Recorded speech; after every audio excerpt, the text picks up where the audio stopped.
Assalamualaikum dan salam sejahtera. Saya Najib Arif dan ini Buletin Awani. Kita mulakan dengan perkembangan Dewan Rakyat. Suruhanjaya Pilihan Raya SPR telah menjalankan beberapa inisiatif dalam usaha memastikan pengundi 18 tahun akan keluar mengundi pada pilihan raya umum akan datang. Menteri di Jabatan Perdana Menteri Parlimen dan Undang-Undang, Datuk Seri Dr. Wan Junaidi Tuanku Jaafar berkata, antara yang sedang giat dijalankan ialah program pendidikan pengundi yang diadakan bagi mendekati pengundi belia dan memberi kefahaman kepada mereka tentang proses pilihan raya. Suruhanjaya Pilihan Raya Malaysia SPR melalui Akademi Pilihan Raya ataupun APR telah melaksanakan program pendidikan pengundi Voter Education bagi mendekati warga negara khususnya warga belia yang masih diteruskan sehingga kini. Program ini bertujuan untuk memberi kepahaman terhadap proses pilihan raya yang dijalankan di Malaysia. Di samping menjawab isu-isu yang sering dibangkit oleh banyak pihak semasa pilihan raya dengan kesedaran dan kepahaman tentang proses demokrasi dan pilihan raya, maka diharapkan mereka akan menunaikan tanggungjawab untuk keluar mengundi semasa pilihan raya.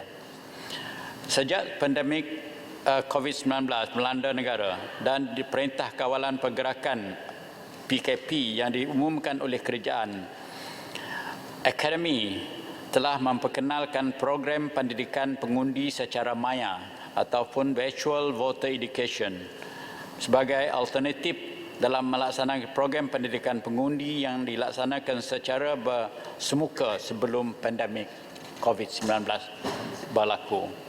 Sehingga 30 September 2021, APR telah melaksanakan program pendidikan pengundi bersama beberapa institusi pengajian statistik tinggi secara bersemuka dengan mematuhi ketetapan prosedur operasi standard.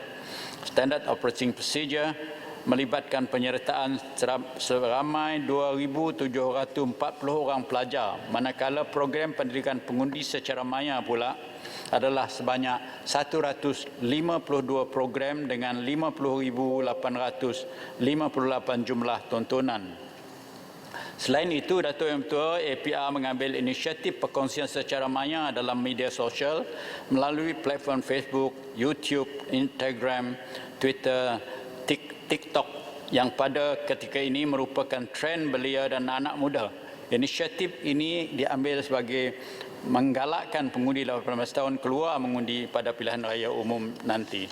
Terdahulu, Ahli Parlimen Kuala Kerai Tuan Abdul Latif Abdul Rahman meminta Menteri menyatakan apakah langkah yang diambil oleh SPR untuk memastikan pengundi 18 tahun akan keluar mengundi pada pilihan raya umum nanti.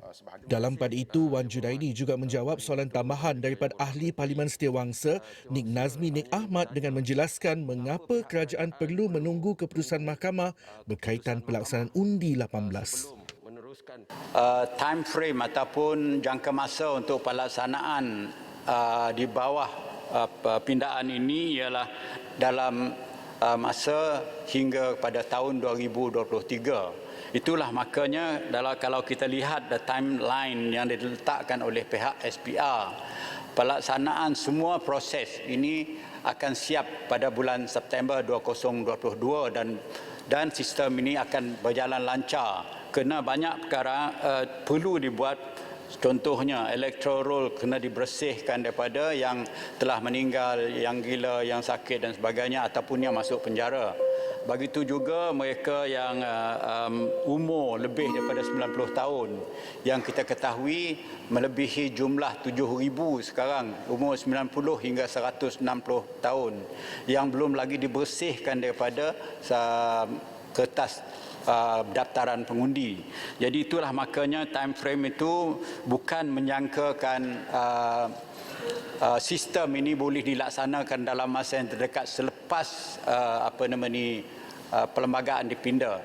Itu yang pertama. Yang kedua, Datuk Yang Mentua, apabila intervensi berlakunya COVID-19, maka ini telah menekankan tindakan pihak APR untuk bersemuka dan mengambil tindakan secara terperinci untuk melaksanakan apa yang dikehendaki oleh negara.